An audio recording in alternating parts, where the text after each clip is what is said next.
Hello YouTubers, this is the Mooney here today, and I'm going to be showing you the keyboard that I chose as well as the mouse that I chose.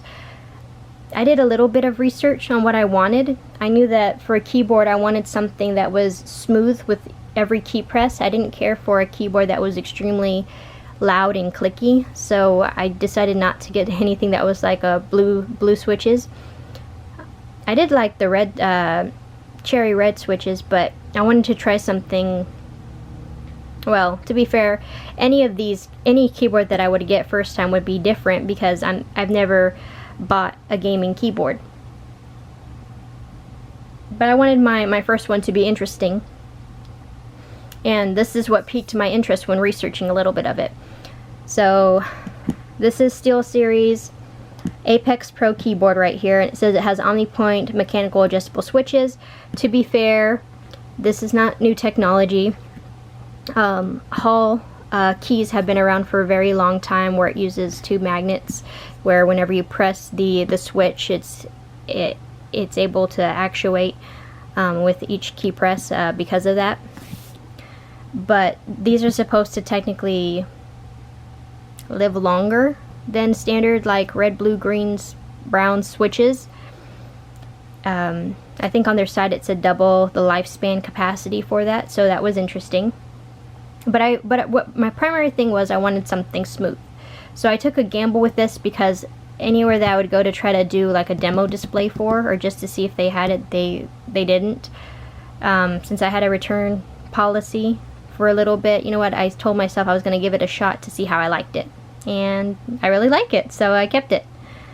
But as for this one, I chose the 100% keyboard. I didn't choose a TKL, a 60% keyboard. I do like to have my numbers to the side right here. I do utilize that quite a bit. And I think they're quite useful to be able to have. Some people have a preference of only getting a 60% TKL. I think there's an 80% and then a 100%. Don't quote me on that. But everyone has their own style, their type of switch that they like. The physical look, the feel of the keyboard, the size of the keyboard, and whatever features they deem to be useful to them that they want in a keyboard. And this is what I liked. This does come with a magnetic rest that you can be able to attach to the keyboard that fits nice and it's smooth. I do notice that probably with extensive use that you will end up getting like lint or like little fuzzy, like, you know, when dust and debris kind of just fall on it naturally, it probably will accumulate. And if that's the case, I think that's going to be easy to clean with. Is going to be like a sticky roller that you can be able to do across it, would just clean it up nicely. Other than that though, it has a nice smooth plastic feel to it that's really nice to the touch.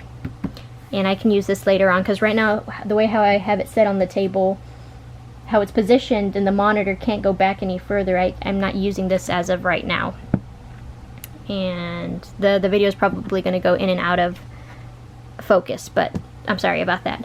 But one of the main things, so it has a feature in OLED smart display. It's useful up to a certain extent. I do like it whenever I change my different profiles. You have 5 customizable onboard profiles, and the ones that are just the standard 5 that you have on there, you can switch those out to your own 5 that you make. Being different themes, you can have one that's like a main theme, and then the second one that I have that's already preset on my keyboard is a Halloween theme, since we're getting close to that. I'm actually right now in the Halloween spirit where I have it set to my Halloween theme right now, and I really enjoy that because you can change those 5 customizable onboard profiles on the keyboard itself and not have to go through the software after you just add it on, which is great.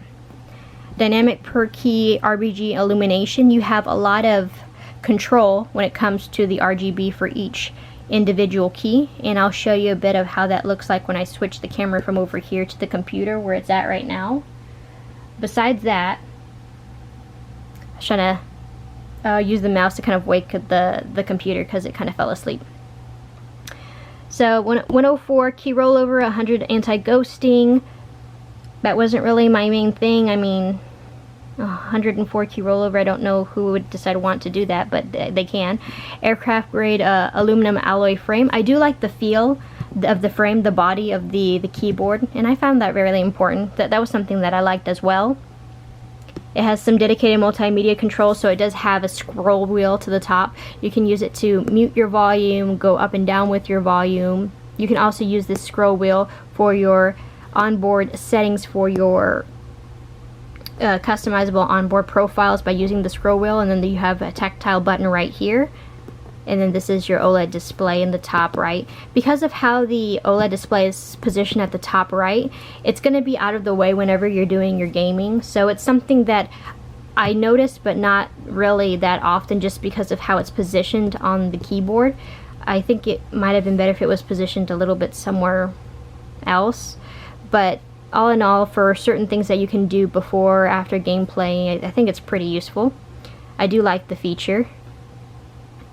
And you can actually also put your own little picture up here at the top of something if you want to have it as a little design, a flair added to it, which I think is really cool. But yeah, and then this is the front of the box. It just has it right here: PC, Mac, Xbox One, PS4. Alright. Now, and if you heard that, that was the sound, I think, of my elbow just popped. Sorry about that, guys. Let's see here. I'm going to move over to the actual screen. Okay. So that's the keyboard. This is the software right here that I have open up. So this is the main screen that you would see whenever you open up, and it just gives the name of the keyboard. And then here is how you can do your customizations. You actually see up here, I don't know if you actually can see it, but if I zoom in, maybe you can see it better. It's fuzzy, but it says Len Mooney, then it says Halloween theme up at the top. So I took the two regular configurations and just moved them down so that they're not actually on the keyboard itself. You can add them back on if you want to, but I don't really care for those configs that came with the keyboard. And then I'll eventually erase configuration 3, 4, and 5 with something else. But with this one, you have so much options when it comes to your base effect, your reactive layer, the AF key effect, which is a lot of fun to be able to utilize. I know you guys probably can't see it too well with the brightness and stuff in the room and so forth, but you have a lot of control to where actually here up at the top for the F1 through the F12 and actually to the pause key, I actually have it to where it's a dark orange to light orange that's moving across in a horizontal pattern, like waves across it, and it just repeats the pattern. Then I have here dark purple and a lighter purple that's moving across the keys as it's going horizontal. Whenever you hit any of these keys, you actually can create a ripple effect that turns purple into an orange effect for any of these main keys over here, which I thought was cool. My spacebar I changed from a purple to an orange, and every time I hit it, it does actually a cross all the way at the bottom when I hit it, and it changes everything to orange here whenever I hit the spacebar.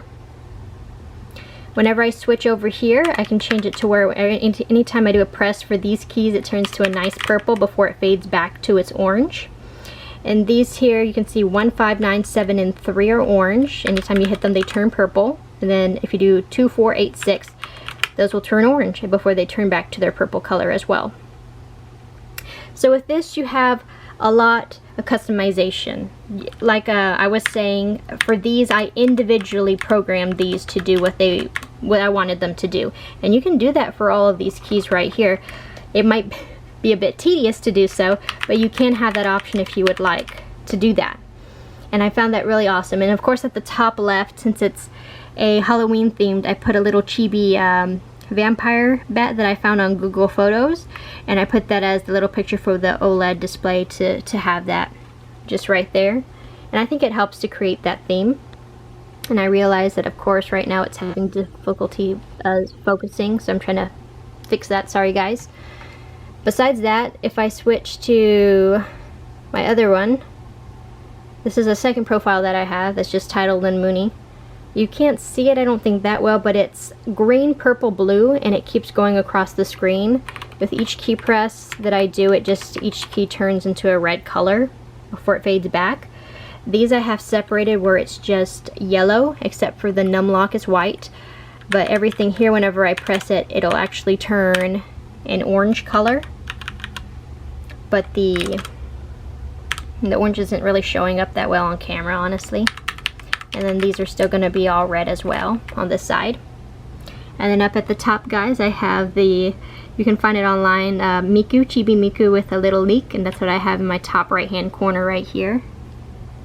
So I'm sorry for the poor video quality because of the brightness in the room, but I love the fact that I have so much control with the application.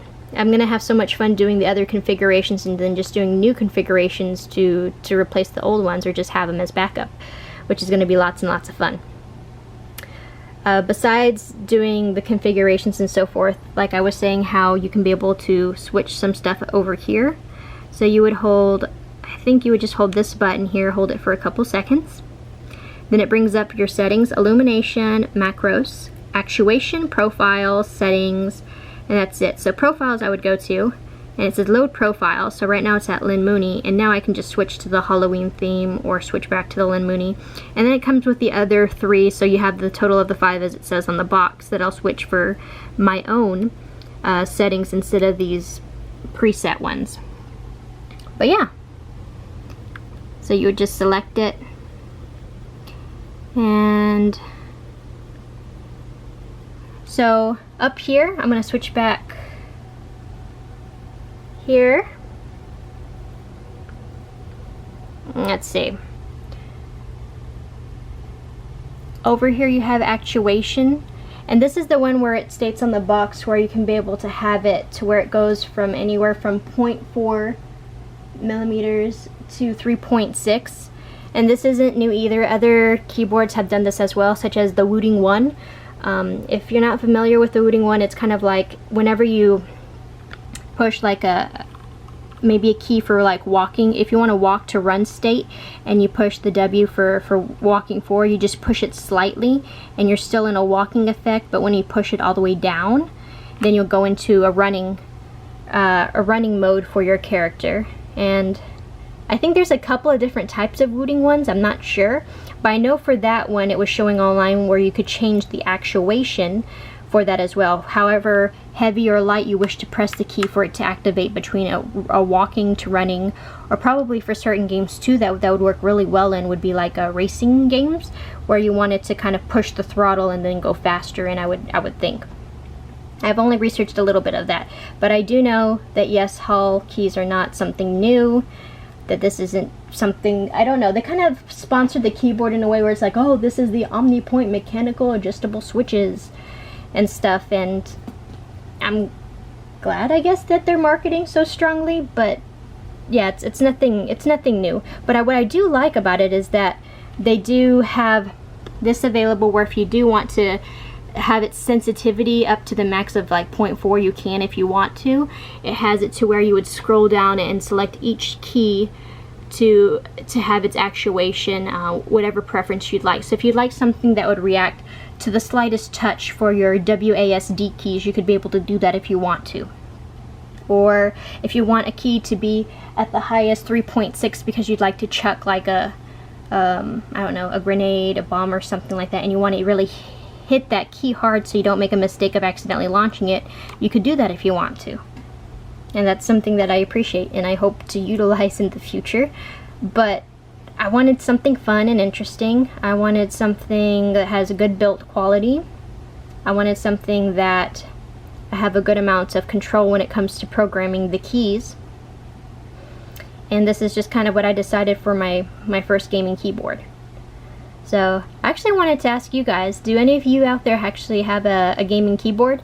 This is my first one, and I'm really happy for it being the first keyboard that I chose, that I really like the quality built of it. Do any of you guys have any recommendations, even if it's something not, I know keyboards that are brands that are well known are going to be like Razer, Corsair, Steelseries, HyperX, Logitech. Like those are your very well-known brands that I think anyone that's been looking at keyboards will notice out in the market. I know I had seen like some other ones that were like Ducky One that I was seeing online, and I know there's some other brands too that other people would probably recommend as a keyboard just in the future to purchase. I would like to hear your opinions about it. And if you do have a gaming keyboard, what is it about that gaming keyboard that you like about it so much? Is it the switches? Is it the customization? Is it a mix of both of them? Is it the feel of the keycaps? I know certain keycaps I think are engraved more so than just kind of having like an effect or something up at the top. I'd have to check and see, because I know there's certain ones that have like a different texture. But yeah, tell me guys what you think, and I hope to be able to get a good response of what you guys think. And I hope you enjoyed this video, and I'll talk to you guys later. And as always, I hope you have a good day or good night wherever you are. Bye guys, you have a good day and night.